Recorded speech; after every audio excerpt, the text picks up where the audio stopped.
Hello, college football fans, and welcome to episode 173 of College Football Throwdown. I'm your co-host, Alex Schmitz, and today I'm joined, as always, by my dad, Peter Schmitz.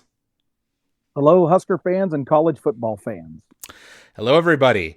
We are here recording in late May to talk about some news in terms of Nebraska football and athletics, as well as the Nebraska spring game that happened back in April, and some big news on the NCAA legal front. So lots to get to today. Outstanding. Yes, there is just so much going on. It's not funny. It feels like we say that every episode. I know, and it's the off season. There we go. Well, for those who are listening to us for the first time, we are a father-son duo here to talk about college football by college football fans for college football fans. But before we dive into our recap of the Nebraska spring game, we're going to stick to our tradition and open up a cold beverage. Today, I've got my Golden Road Brewing Company Mango Cart. Oh, you know what? That is a huge favorite of your mom and your sisters as well. The Mango Cart is become a big deal here in the. Yeah, that's very good. She gives you a thumbs up there, Alex. I'm actually drinking a Yingling today. We brought a little bit of Yingling back to us to Michigan since they don't sell it here in northern Michigan. So we thought we'd bring a little with us, and so I decided to break into that storage of beer for today. All righty. Well, cheers. Cheers. Yes. Yes. So previously, as I mentioned, we did a podcast talking about the Nebraska spring game, our kind of predictions going into it, and things of that nature, what we were looking forward to seeing and hoping to see.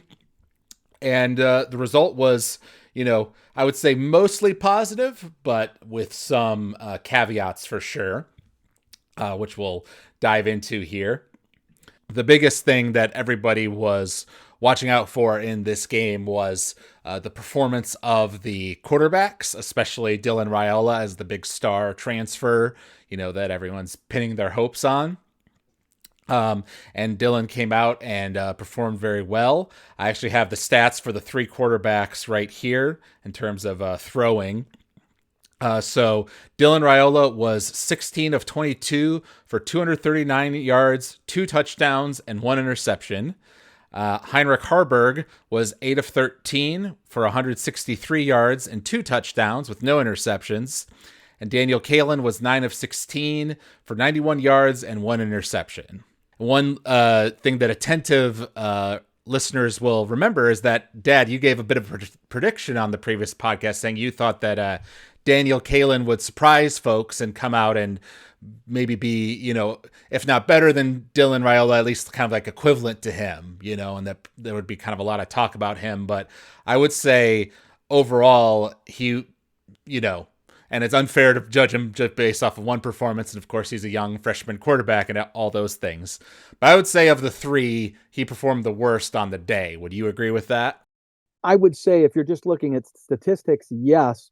But in terms of how he, managed the offense, dealt with the personnel changes and getting people in the right spots and doing all those kinds of things. And he didn't make any real dumb decisions. You know what I mean? Like typical freshman mistakes. What I think it says more than anything is that we've gone from having a quarterback room where we weren't sure we had one legitimate Division I quarterback available to us, right? Because going into this spring, I think most people would have said Heinrich Harburg probably is a great athlete who might be better utilized as a tight end or an H-back because his arm talent was just not up to a Power 5 standard, right? I guess I should say Power 4 now. But the reality is I think that we saw dramatic improvement in his passing mechanics and consistency.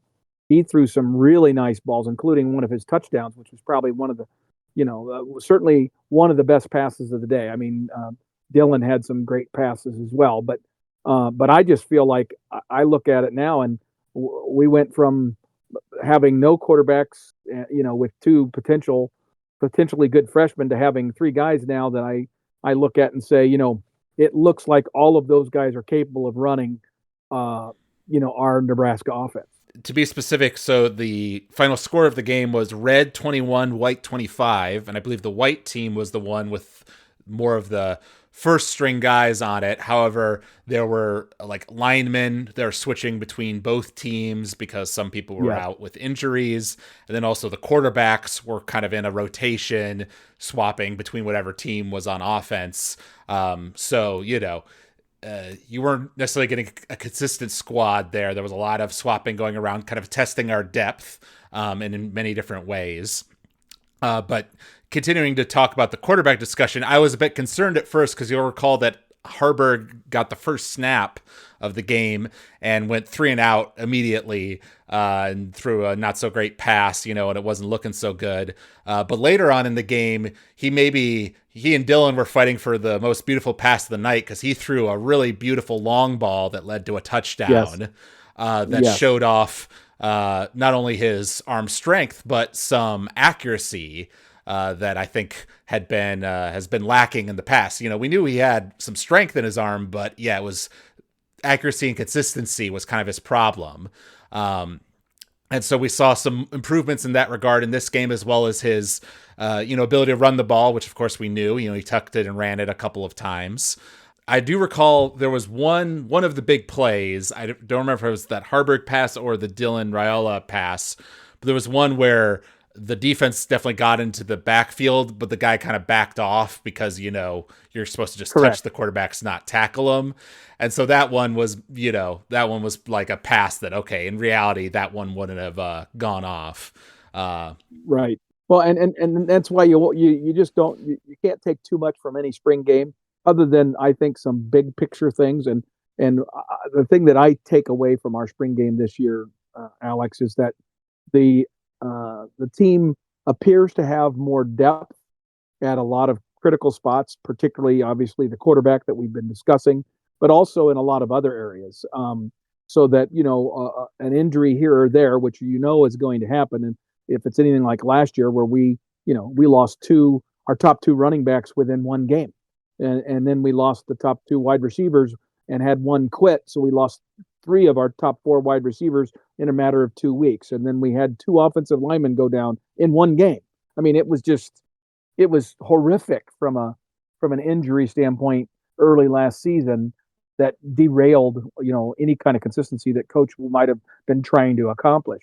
And what I saw as a result of this spring was, number one, the addition of Thomas as our quarterback's coach, the little rearrangement that Coach Rule did on his staff to bring in Thomas and kind of have a co-coordinator approach with Satterfield. It sure looks like the dedicated quarterback coach time is producing positive results. And then I think we also have a lot of players, especially on defense, that have played a lot of snaps, and some pretty mature defensive linemen, and they hardly played, right? The offensive linemen played a little bit more because they had to; they just didn't have the numbers. But the defensive linemen played very little, if at all. And it was great to see some of these younger players come in and play and get snaps, and they're going to all benefit from that. So I just feel like the message for Nebraska fans is that we are a deeper team than we have been, and it would appear that we've got a pretty good level of young talent that has potential. Now, how quickly that all matures and comes together as a team, that's a whole nother question. And then the third thing for me would be that it sure looks like Coach Rule and the staff did a pretty darn good job of identifying transfer portal talent and getting that talent onto campus and contributing, it would appear, right away. Yep. Well, and of course, the one that everybody was really looking forward to seeing was Dylan Raiola, and he did not disappoint, as I mentioned, with his good stats from earlier with 2 touchdowns. He threw a couple beautiful longer passes, all the comparisons to Patrick Mahomes, which he said he, is trying to kind of model his game after to some degree. Those were apt.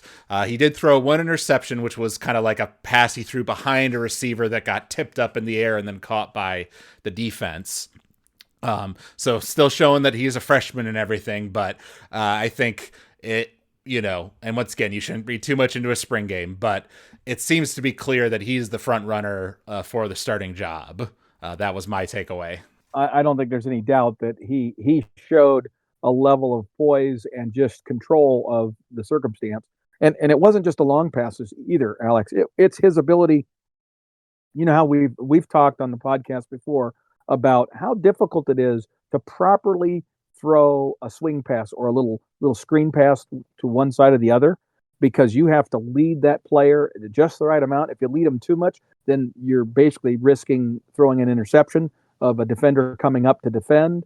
And if you throw it behind him, then you run the risk of them having to stop completely. They lose all momentum and it destroys the play, because it's a very much a bang bang timing play.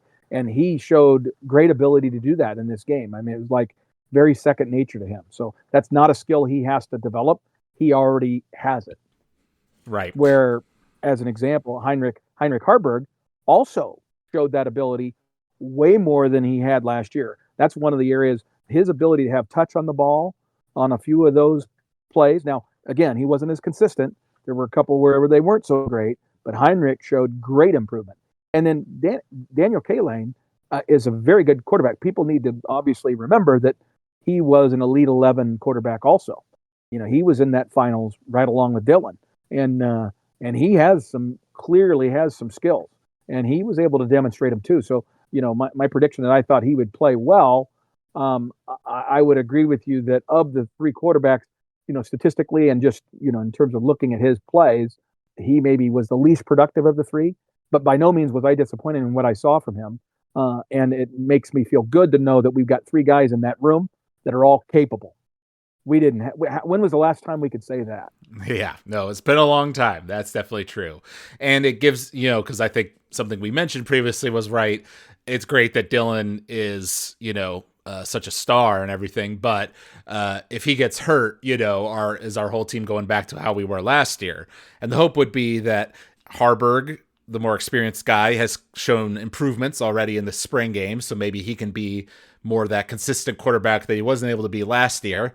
And if not him, then we've got another young talent behind him in Danny Kaelin.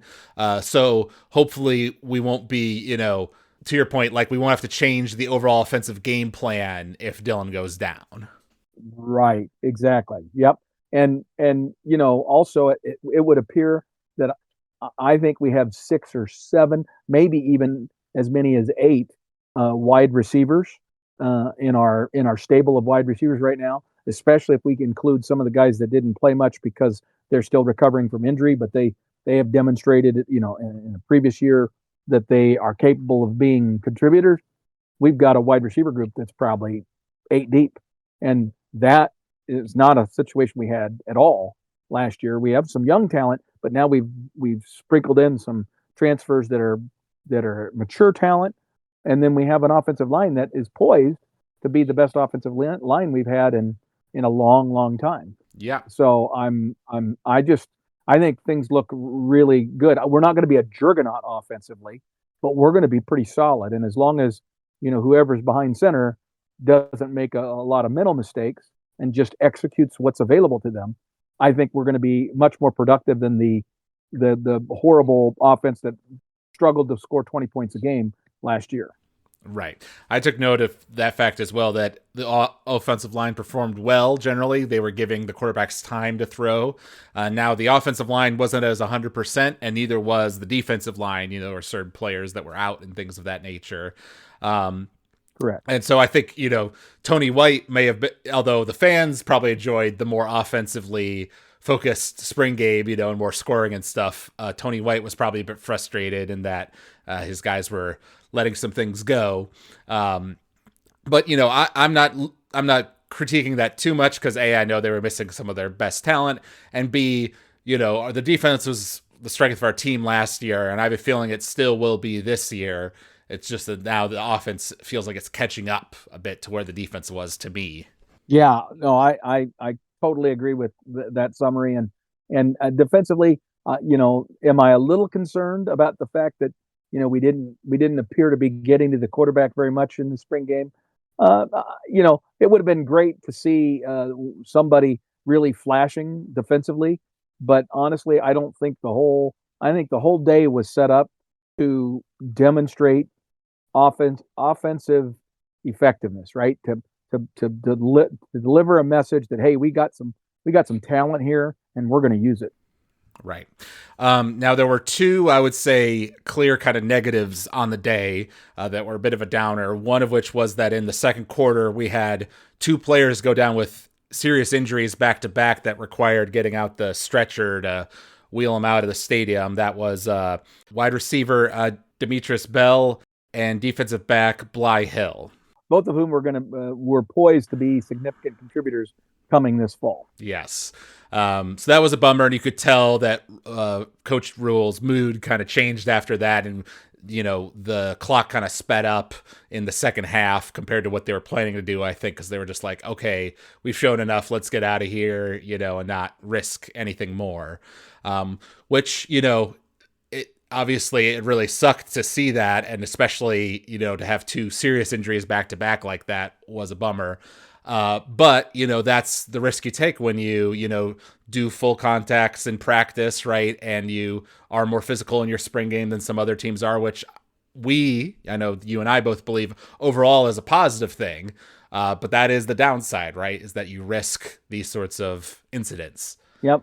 Well, but the thing is that I think in both cases, really, they were non-contact injuries. Like, it wasn't because somebody blew up the player that they got injured. You know what I mean? So even if they were not playing physical, right, they were doing flag football, both of those guys might very well have gotten injured anyway.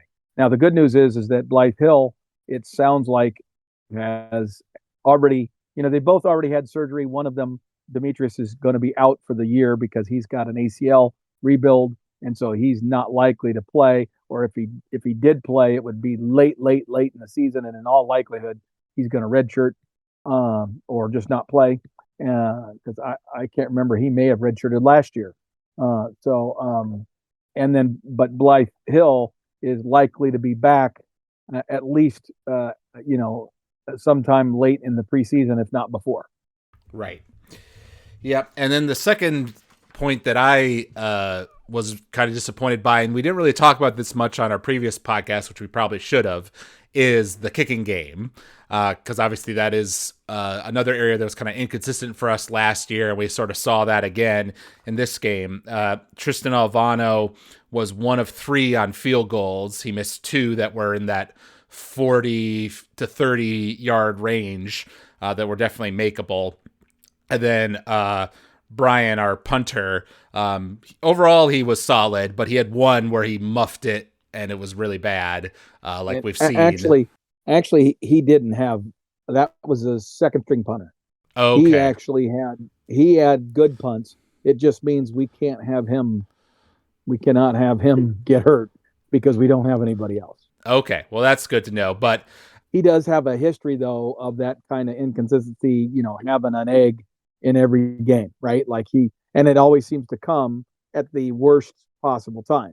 Right. So when he gets a little tense because the game situation is tense, he tends to muff a punt, and we can't have that. We need a guy that can be that consistent punter.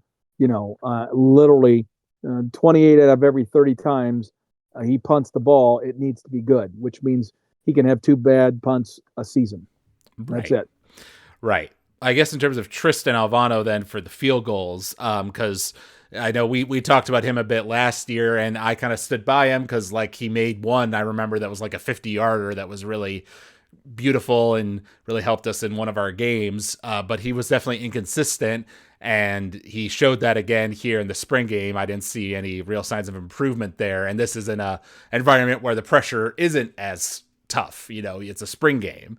Right. So that almost was making me think, should Rule be looking into a transfer, kicker if he can find one? I would be inclined to believe that if there was a kicker that he felt would be an upgrade and provide some competition for Tristan, he probably would go after a person like that. But honestly, I don't know that anybody in the portal that I have read about isn't already, there's hanging out there kicker who's really good who hasn't been picked up. So if a good kicker goes into the portal, there's a lot of teams that are going to express interest in him right away, right? Because of his specialist nature. So I would say no, they're going to just have to ride with the horse they've got and just keep working with Tristan. If anything, I think his shaky performance is probably going to motivate him. Again, he was a freshman last year. He's going to be going into his sophomore year.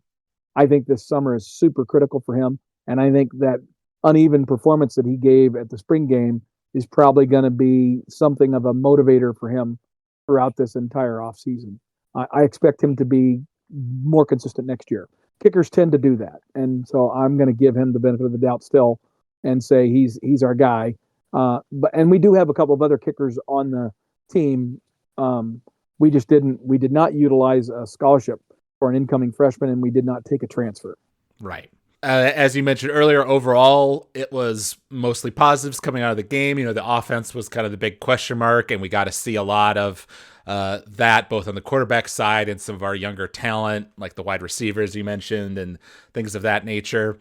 Kind of showing off the shift in our offensive play calling that we could probably expect, and that we're going to be less run focused and more, just drop back and pass it. And now we have the quarterbacks that can make that happen. So, right. Hopefully, we have some positive momentum going into those early games of our season, which are very critical for us to get ahead early. Right, and we actually have some running backs. We didn't talk much about running backs, but our transfer addition from Oregon, Dowdell, had a great, run. Shows that he's not a top end high speed runner. He's not going to break a lot of long runs, but he is a load. Yep. And he and the other backs that we have, especially once everybody gets healthy, I think we have a pretty decent stable of running backs to choose from. And the fact that none of them went into the portal after the spring game is a strong indicator that that room is healthy, and we're going to have some pretty decent depth. We're going to have some choices, if you will, if we encounter injuries again like we did last year. That we'll still have some depth to in that running back room. So I feel really good about overall where we're at. Do I think we're conference championship level competitor? No. Do I think we're a team that is a team that I expect to go to a bowl game? Yes. And it's going to be up to these guys to have the mental part down, right? Because the physical part's clearly there. They demonstrated that. And my final comment about the game would be, again, Nebraska, beautiful day. Nebraska fans showed up in massive quantities, and it was a great recruiting weekend, right? Like the recruits, a lot of positive experiences and positive feedback. And with the changes in the recruiting calendar, all of a sudden, there were people on official visits for the first time ever at the spring game. Right. To be specific, Dowdell, who you mentioned, he ran it 7 times for 76 yards. It was the leading rusher on the day. So, like you say, he had a good day. Now, one thing I remember that we talked about on the last podcast was how we were quite a bit over our scholarship limit, and how, of course, after this spring game, we'd see, those numbers kind of dwindle down, both from natural players leaving as well as some kind of needed cuts that needed to happen. So what's your estimation on how we turned out in that regard? Did we lose anyone who we really would have liked to have hung on to? Yes, there was one guy that left that was a bit of a surprise. We would have loved to have retained him, but actually Coach Rule came out and spoke very positively about the young man and indicated that he was somewhat aware of this guy's plan, and that he was basically in search of, he wants to be an influencer, right? So he wanted to put himself in a position where he was going to be in a bigger market, because I think he recognizes that maybe his future might not be in football, right? So he wanted to utilize that last year of eligibility to finish his degree, and then not to get going on his master's degree, because he graduated this spring at Nebraska. So he's got his undergrad. So along those same lines, I was expecting a few more people to leave. I don't know how many have left. I'm sure there are some that have made the decision and it just didn't get announced publicly. And we'll find out when a formal roster comes out at the end or at the beginning of the fall season. But the bottom line is now the whole scholarship limit thing is almost a non-issue. I think they have so many different ways between NIL compensation and other ways that they can manage that roster number within reason. So when you get into that within 10 scholarships of 85, you're probably in an area where if you have a healthy NIL like we do, we can find a way to work through that depending on what happens. All right. So now transitioning to some other just Nebraska related news that's come out in the past month or so. Obviously, we talked previously about our shakeups in the athletic director's office and things of that nature. And we had a certain interim president in previously, but it has since been announced who our official new president is. His name is Jeffrey P. Gold. He was the president of the Nebraska Medical Center previously. So it's kind of a promotion from within in this case. So he seems to come with a good resume and everything, but what was your reaction to that news? Well, he was kind of the internal favorite, right? He is a known entity. He actually was a guy that our former athletic director was a fan of and an associate with because obviously Trev had previously been the University of Nebraska Omaha athletic director, and this guy was heading up University of Nebraska Omaha as a chancellor and head of the medical center. Now he's going to be head of the entire group, right? And I think he's a critical choice in that one of the key things that we're trying to get accomplished is we're trying to merge the Nebraska Medical Center into the University of Nebraska Lincoln campus in at least as it relates to research dollars because of the implication of those research dollars in these various national rankings. It's frustrating that there's such a priority now given to U.S. News and World Report and other accrediting organizations ranking of institutions when they actually put them all in a list. And Nebraska has wallowed in the lower end of the Big Ten conference since our entry into the conference. And one of the big reasons for that is that the way that they define research dollars has done two things that hurt us. Number one, they did not recognize the University of Nebraska Omaha Medical Center's research dollars as part of our dollars as a university system. And that's huge because obviously medical schools is where a lot of your research dollars go. And particularly at UNO, which is one of the premier virology, that kind of research, they are one of the premier ones in the world in that endeavor. And so they've been doing a lot of research, but UNL doesn't get accounted. And then in addition, they began to exclude some of the agricultural research and no longer counted that. So we got two big dings because obviously, as the University of Nebraska, your job as the land grant university of the state is to support the state. What are we? We're an agricultural based state. So of course, a lot of our research is agricultural, and that was some sections of that were eliminated as well from this calculation. All of which is a long way to say we are viewed more negatively, even though I think it's some unfair changes to the rules, so to speak, on how that is viewed. Right. So your point is that this president coming from the University of Omaha, can help with his intimate understanding of how that institution works and knowing how to fight political games, so to speak, to try to work that in so that those dollars from the medical center are counted towards Lincoln and we can kind of get back our accreditation, right? Correct, because we are no longer part of the AAU, which every other Big Ten university is, and so we've set it, I think, as an internal goal as a university to try to reestablish ourselves. We were one of the founding members of the AAU. I mean, going back, 80, 100 years, something like that, right? And so it's frustrating that we got set aside, and we're going to try our best to see if we can get re-entered into that organization, because it does matter in terms of your access to money and opportunities and grants if you're an AAU member or not.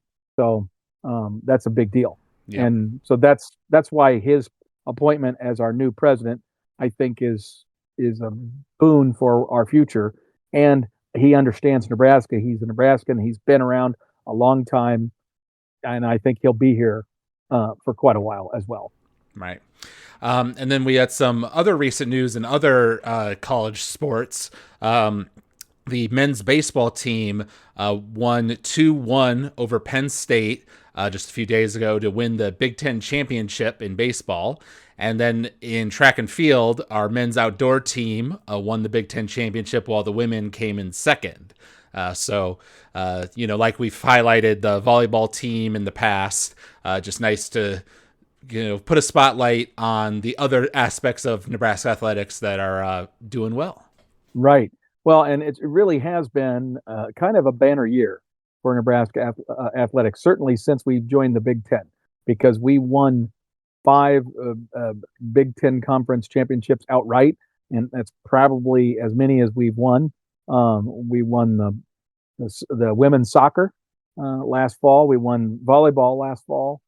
We then won baseball, and what was the other one? Track and field, and gymnastics. Men's gymnastics was also a championship. And then it was the number of second places that we got. We played for the championship in women's basketball.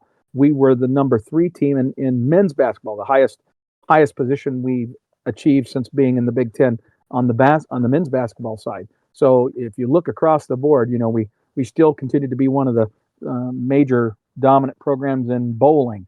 Our women's rifle team did very well nationally. It's not a Big Ten sport because there's not enough teams, but that's a competitive area as well. So there's quite a few things that Nebraska really excelled at this year. It's been a very, very good year, and a lot of trajectories are heading up. The trend is in a positive direction for Nebraska athletics across the board. Mm-hmm. And I know there was a point you wanted to make in terms of the, just the fans' attendance, showing that good old Nebraska faithfulness that we all know and love. Well, when you think about the last 10 years, right? What has been driving all this change in collegiate athletics, and that money is driven by the television contracts and things of that nature, and the reason that we're in the Big Ten Conference right now, by and large, is because our fan base demonstrated consistently that we were a tier 1 level sports program, and we have continued to demonstrate that time and time again. Whether it's the volleyball day in Nebraska last fall, it's the crazy attendance we gave for a perpetual number of years while our football program continued to struggle. Our basketball program continued to struggle, and yet we still were one of the top in attendance in basketball, and women's basketball were way up there. So no matter what the sport, we support it. And this latest example is in just the baseball championship game that was played yesterday. That was actually a game that was rescheduled from 2 o'clock in the afternoon to 10 o'clock in the morning on a Sunday morning of Memorial weekend, of a holiday weekend. And Nebraska fans still put 13,300 plus fans in the stadium to watch that game, which is twice what the ACC, who's probably won, 20 to 25 to 30% of the baseball national championships in the last 30 years, have been ACC teams, and they didn't get half that many people. So the fact that Nebraska fans, even under short notice, still show up, it just really resounds the message that one of our greatest strengths as a sports program is the dedication and commitment of our fan base. It is an enormous plus and positive for our program. Absolutely. And another example of that was from the spring game where just the day before there were some pretty serious storms and tornadoes in the Lincoln area that affected certain regions pretty badly. And still there were 60,000 fans in attendance at the spring game the next day to support their Huskers. And there were some mentions of, the storms and everything during the game itself, which is obviously good to see. But just another example of it. Yes, exactly, exactly. And it's what's keeping us relevant while we wait for Matt Rule to do his magic and get us back to being competitive in the key sport, which is football. That's very true. And speaking of which, I know, we've been singing Matt Rule's praises quite a bit on this podcast, even though he struggled last year, obviously. But in terms of the off the field stuff, he seems to be doing all the right things. And one aspect of that is that he's made the coaching staff more open to the media than our past coaches have in recent years. I know you wanted to go into that kind of transparency a little bit more. Right. So what he decided to do, after all the information sharing that happened immediately following the spring game, then he, after a couple of weeks, made arrangements for a bunch of his leader staff, his director of operations, his player personnel director, all these different roles, because there's now, I think, a staff of north of 50 people that work for the football program, from nutrition and trainers and all the technical people that are involved in video production and social media and all of this stuff, right? And so he has slowly kind of released, two or three of his key staff members at a time in certain segments of the organization, and then put them in front of the media so that the media could have a press conference. And this isn't some little 5 minute one-on-one with a couple of reporters. No, this is a full-blown press conference that goes on for, literally 20 or 30 minutes, I'd say, per person. And they get to go into detail of what they do, why they do it, what their goals are, and that sort of stuff. And it gives you insight into the program like I've never seen from any other football program in the country. And even the sports reporters are just being effusive with their praise of this, because number one, it gives them a ton of content during a period of the year where they normally have to really struggle for content, and it's giving them insight into what these guys do, how they interact with each other, why there are benefits, and it then gives you insight into, okay, this is why Coach Rule and his staff are so honed in on measurables, right? They worry more about measurables than probably anybody else. And they care about players' track speed times and their long jumps and their high jumps and their, you know what I mean? That all those data points, super, super critical. And they've, the software people have developed a program so that, Coach Rule can call up the right person, I can't remember his name, and he has an app on his phone that he can share all the measurables and details of performance of a particular athlete, and give it to Coach Rule on his phone through an app. It's just the stuff that they're doing is amazing. And then they also covered the areas of the new facility, the new Tom Osborne Legacy Complex, and all the recovery technology that they have, and the full size, room for preparation. They now have screens that are as wide as a football field practically, so that they can line up their team and line up against the opposing team's defensive lineup. They can change their offensive formation, and then that computer will change its defensive formation. It allows them to do prep and mental reps, if you will, in a way that's way, way more efficient, where they would usually be having to have a scout squad they'd have to rearrange and organize. Now they can do all this stuff digitally. So there's all this new technology that is at their disposal, and they're sharing all that with everybody.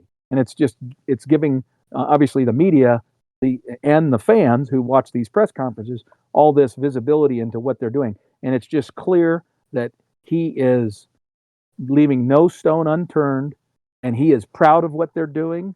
and he wants it to be clear we're doing this to be successful. It's just really impressive.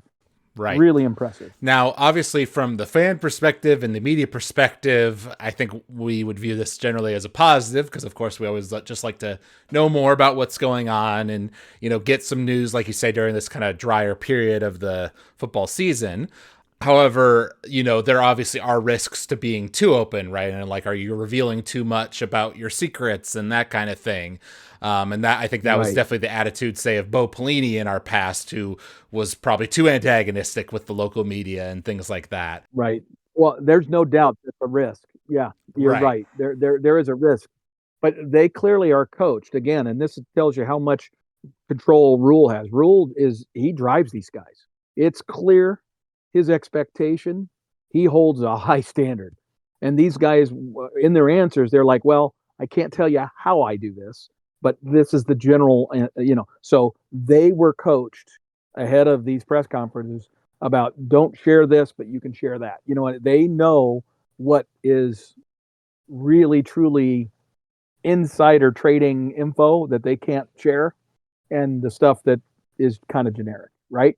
And yet it's still new news to us as a fan or as even a reporter who's never gotten that kind of in-depth information, but they're still withholding stuff. But I agree with you. There is the risk that if I was on Nebraska's schedule this year, sometime this summer, I would be assigning some of my staff to rewatch all of these YouTube videos of all these interviews and see what you can glean. Yep. So, like you say, yeah, there's pros and cons, of course, to all approaches. So, we'll see how this one goes. But I think, in my opinion, leaning on the side of more transparency is generally a good thing. Especially Yep. when you have a local fan base that, as we mentioned, is kind of the lifeblood of the program Right. and has supported it through these tough years. I think Right. it's good to be open doors for them, generally Well, speaking. well, and as Matt Rule is fond of saying, we're 5-7. I mean, no one's coming to us to say, well, how are you guys doing this? Because we haven't had any success that would make anybody want to know how we're doing it. Right now, 3 years from now, if we turn this thing around and all of a sudden, Rule has put together 2 or 3, 9+ win seasons, and we're maybe even edging into the 12-team playoff over the next 3 years somewhere, then all of a sudden, some opponents might be interested in seeing what we're doing, right? But right now, I don't think there's that much fear of people trying to replicate what we do, right? Because we haven't had enough success on the field to motivate anybody to want that. Now, if we start having success on the field, that might change. Definitely true. Now, in terms of the national side of college football, obviously it's been a bit more quiet, as we're getting past all the different teams' spring games and stuff. But one big piece of news did just drop in the past week or so, which is that the NCAA voted in one of their internal committees to settle 3 different antitrust lawsuits that had been filed against the NCAA by various players and organizations and things like that. So the total amount that they are paying these people to settle these 3 lawsuits is $2.7 billion. That's billion with a B. So my understanding is that it's going to over 10,000 former and current athletes that have been participating in the NCAA since 2016, and that 2.7 billion is going to be paid out over 10 years.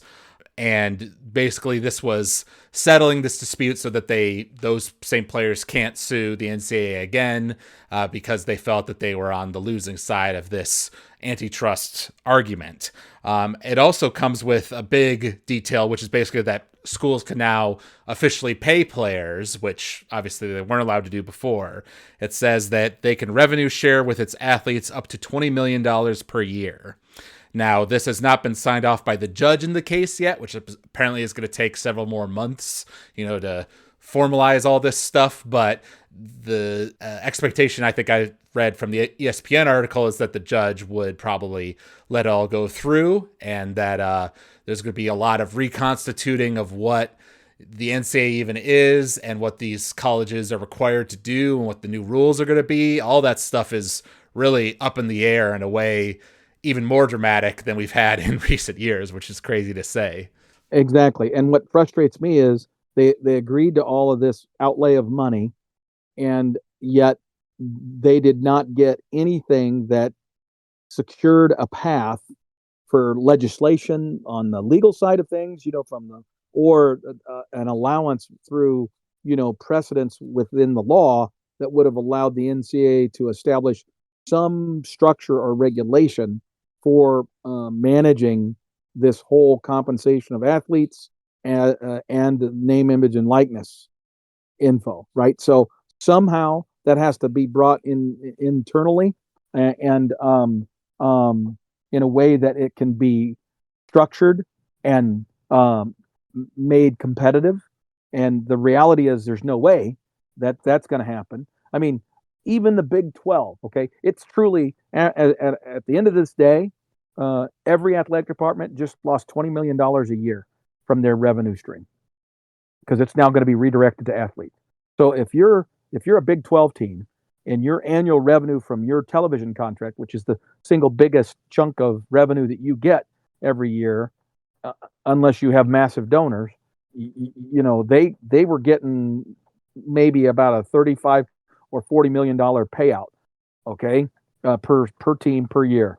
Now they just gave up half of that or more to pay players. How are they going to do what they've been doing while giving up half their revenue? Right. How do they backfill that $20 million? And this is annually in perpetuity with, I'm sure, cost of living increases and growth. Right. The article I read didn't mention anything specific about that, but it did bring up the possibility that like some of these schools may have to cut like their Olympic sports programs entirely, right, to kind of afford to pay the other athletes. Well, here's the thing. Your big money revenue comes from men's football and men's basketball. Okay, so those are the two sports that you have to hang on to. Well, men's football is 85 male scholarships. So for the purposes of Title IX's not going away. So now women's sports, you got to have the matchup to get your balance, right? So approximately 50-50. Although with women's attendance, right, because it's not based on a percentage, it's based on a reflection of your student body. And with fewer and fewer men going to college and more women going to college, the percentage isn't even 50%. Now men are less than 50%, right, of population. So in the college population. So that works against you as well. So when you talk Olympic sports, it's going to be men's Olympic sports. It's going to be men's gymnastics. It's going to be men's swimming. It's going to be men's diving.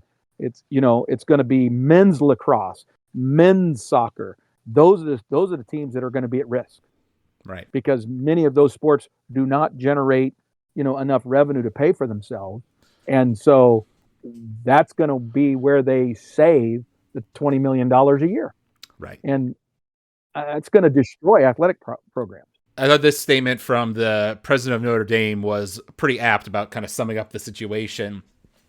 He said, quote, "The settlement, though undesirable in many respects and promising only temporary stability, is necessary to avoid what would be the bankruptcy of college athletics.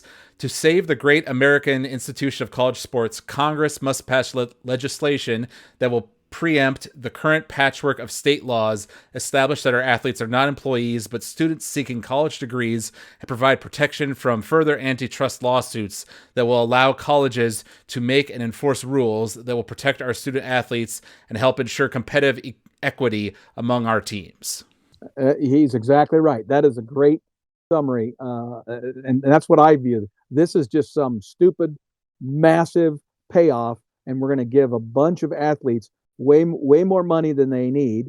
It's going to lead to these athletes living such a dramatically different life than their fellow student athletes, their fellow students, that there's going to be no connection between the collegiate experience of a student athlete and collegiate experience of a non-student athlete, right? Just a regular student, and they're going to be living in apartment complexes and high rises and condos or houses that are way different than the college experience has been. and it's going to just lead to so many negative things. The first of which is rearing its ugly head, where Shiloh Sanders, Dion's son, has filed for bankruptcy. Right. I saw a story about that. Yeah, and now his is complicated because he got in some kind of a fight with the person and caused damage to that person, right? Like he mangled his face pretty good and in this fight, and so this guy has issues, and he sued him, and so there. But the bottom line is that Shadur was a guy that apparently had, there's speculation that he was somewhere between $8 and $9 million he's received in NIL over the last 2 years or 3 years, and he has none of it. I mean, his net worth before this lawsuit was like $400,000. So he found a way to blow through $7 million. Right. Well, or the article I read about it said, that he's like lying and he's, just not reporting his NIL funds in some form or fashion. Right, which that would be illegal and Yes. would end up causing him to go to prison, right? I mean, you can't, in a lawsuit, you can't lie like that. And if you get caught, you're going to find yourself in prison if he's trying to hide it, through shell corporations or whatever. So and my point is, that kind of crap's going to happen all the time. It's just going to get very, very ugly.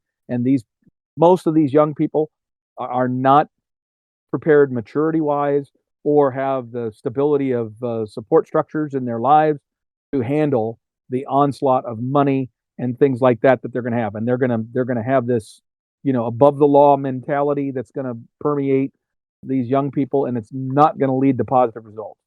It's really not. So I think, but I do like your summary that you just reread from Notre Dame's president. This is very temporary, and we need to get something that stabilizes this and allows the NCAA as an institution to create laws that cannot be challenged by through antitrust, so that we can get a set of standards that are reasonable and that everybody can follow. And apparently, it may depend on like what the judge decides to do, but this could go into NIL in terms of like appointing a special master or magistrate to look into NIL or something. This inside source says, quote, "You are going to need a new group to handle enforcement of NIL. Not the NCAA, because the system is going to be completely different. An entity that looks like the NFL or NBA league office, because the issues that matter are different from the previous regulatory focus at the NCAA. It was all about amateurism. Now it's going to be much different. You effectively have a salary cap," unquote. Exactly. You have to have a salary cap. How do you enforce that? It has to be enforced at different levels, because if you try to make the salary cap so low that, say, a non-Power 5 conference could compete with the Power 5, then the Power 5 are going to find a way to take all that excess money they have and funnel it to players under the table, right? And so there's going to be a massive amount of cheating, just like there was before. The whole bags of money thing is going to come back, right? So you've got to find a way where you can have some kind of a limit, and then that limit, if it is exceeded, and it's proven to be exceeded, then there can be severe punishment, right? And that means having some legal authority involved so that you can use subpoena power and put people under oath so they can't lie their way out of it, which is what happens to the NCAA currently, right? Because they don't have subpoena power. So they can't force people to testify and tell the truth. Right. Well, and another thing this article mentions that kind of ties into what you were talking about earlier, with how with NIL, right, you can kind of go above the 85 scholarship limit, if you've got a good NIL pool to pay walk-ons with. Right. But, there's talks about a roster cap, right? Well, that's right. Walk-ons are going to be a thing of the past. And sadly, now Nebraska, who, was the largest user of the walk-on concept and always has been, the idea of having, we reduced our roster size from 165 down to about 140 over the last 12 months, not because Rule wanted to so much as the athletic department told him he had to, because it was just getting too expensive to house them, feed them, provide them the athletic trainer facilities and all that, right? It wasn't even the pay of players or anything. It was just the cost of them being on the team.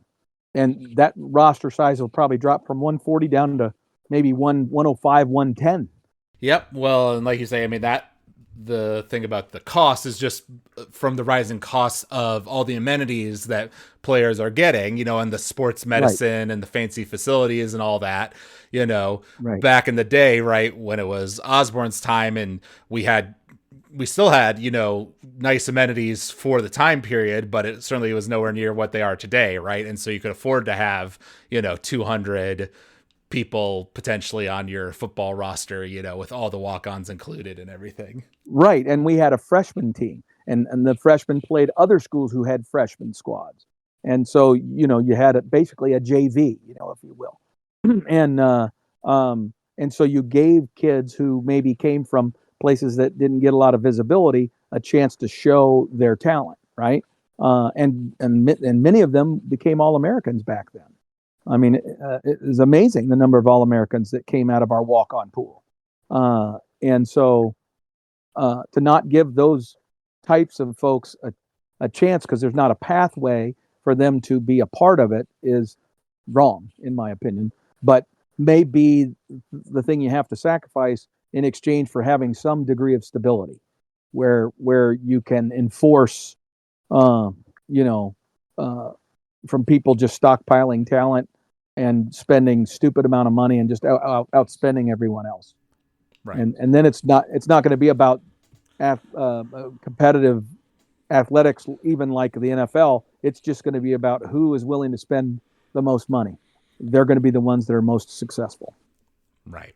Now, I will just play devil's advocate here and say that we're giving our perspective on all this, but I think someone on a different side of the fence would look at it and say, well, the NCAA has been, cheating these student athletes out of their just compensation for their work and their market value for decades, and now they're kind of getting their legal comeuppance after years and years of problems have piled up.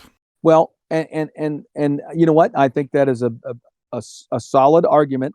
But I would counter that argument with before you can make that statement, let's compare the student athlete's full provided benefit as a student athlete, per year or over a 4-year period or over a 5-year period, whatever time frame you want to do, and let's include the value of the doctors that they have access to, the value of the trainers that they have access to, the value of the nutritionists and the psychologists and the physical therapists and the barber shop and all the other amenities that they now get. And let's put a price and a value on all of those that's based on competitive pricing in the marketplace today in the United States. And let's do the math on all of that and see what kind of compensation that is, right? And then define that as part of their compensation and tax them for it because it's now compensation. And if it becomes a tax thing, now all of a sudden they're going to realize, oh, wow, I am receiving a lot. And now I got to pay taxes on it. You follow me? Right. I don't want to go down that path, but if you want to argue that they've been undercompensated, you know what? Student athletes haven't been undercompensated since the 70s. I would argue that starting in the 1980s, because of the things, and certainly since the turn of the millennia, the overall amount of compensation that they receive in the form of clothing allowances and food and everything else, I'm sorry, no way. Those guys were compensated quite well. Now, were they compensated on a proper percentage basis, versus how much money an athletic department was collecting? Okay, that's a separate argument to me, and that's where the argument has legs, right? That's where the argument has legs. Is that, but again, if the athletic departments could counter that argument by saying that's why you have the Tom Osborne Legacy Complex. We don't have that new $165 million facility if it's not for the fact that we had donors willing to spend that money for the benefit of the student athletes. Right. That's for their benefit, for their use. So I don't know. I think the compensation argument has always been fool's gold. Yep. Well, we've ended the age of amateur, college athletics, right? It's it was already gone once the NIL changes happened, and now it's even more gone.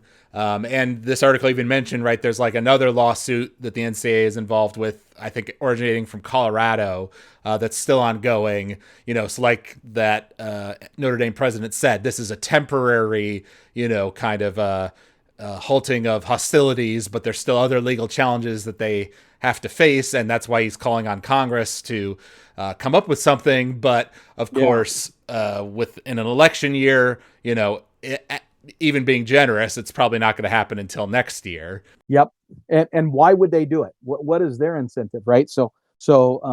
And again, then you get into the whole discussion of states' rights versus federal, right? And why would the federal do that? So there has to be some real interesting legal interpretation that has to be developed that says this constitutional and legally makes sense for why we need to do this. Is like we make some exceptions for interstate commerce, right? So that we have standardized rules for trucking and for airplanes and all kinds of things that travel across state lines, right? It goes from intrastate to interstate. Well, that's the thing they got to hang their hat on, and then leave it up to a governing body like the NCAA that might now be appointed by the federal government to say these are the people that are going to make these decisions. Right. Yep. Well, it's like you say many times before, it's the Wild West right now, and it still is for the foreseeable future. Now I know I bitched a lot on this, and I'm obviously not happy about it. And I think we none of these decisions have been beneficial for the sports programs, or I think for the majority of the student athletes. I think there's going to be a lot of student athletes that are going to get hurt by this. And when I say hurt, I'm not saying hurt by not getting money. I'm saying they're going to get too much money, and it's going to end up screwing up their lives because they're not prepared for it. And their families are going to get taken advantage of, and a bunch of this money is going to end up in the wrong hands. Right. It's not going to go where they think it. We've seen examples, right? Like we've mentioned some of our volleyball players, right? And how they've been like using their NIL to, start small businesses or invest in this or that, or get sponsored by the local community business in this or that way, be a spokesman or whatever, or the guy you mentioned earlier who wants to be a media influencer, right? There's all sorts of ways that the money can be positive, and I would love to see a survey in, a year or two, kind of cataloging, because my guess would be that probably the majority do well with the money, or at least don't, totally blow it or something. But there would be a significant, minority percentage that does blow it, or, just gets involved in, like you say, bad things or whatever. And though, like this Sanders thing, where now those players are, I mean, he was targeted, right? He's now a celebrity, and this person who got in a fight with him is going to get a huge payday. True, though. I think the article said the fight happened like a long time ago, like 2017 or something. He was in high school. Yeah. But my point is he's coming out of the woodwork because the guy's got money now. Right. So now if I'm a star football player and I go to have a couple of beers, I'm 21 years old. I go down to the Haymarket in Lincoln, and I want to have a couple of beers with my buddies. And then some, hick from French Lick decides, hey, I'm going to challenge this guy and, get into a confrontation with him. So now I'm going to confront this testosterone-filled athlete and tell him he's what, and then get into a fight with him. And then when he pummels me, I'm going to sue his ass, and I'm going to get a huge payday, right? I mean, it's just like SEAL team members and Marine Corps people who are in military uniform, and things like that. They end up getting challenged by these other people, and it ends up leading to a lawsuit where somebody has to pay, right? Right. And I can see that kind of crap playing out. So I see all the negatives, but I want to finish on a somewhat positive note. Here's the thing I'm excited about going now that we know we're going into this. The good news for Nebraska is we just finished one of the premier, athlete support facilities that exist in the country, right? We're just finishing that up right now. We are, other than that project, we were in great financial shape in terms of our debt maintenance, right? We didn't have a lot of outstanding debt. Most other schools, including most other Big Ten schools, had way more debt than we did, right? On various facilities that they've built up and things of that nature. And we still have some big needs for our athletic facilities, but overall, our athletic facilities are in pretty good shape. And when we do these kinds of improvements, we tend to get pretty good value for our dollar because what's happening in Nebraska.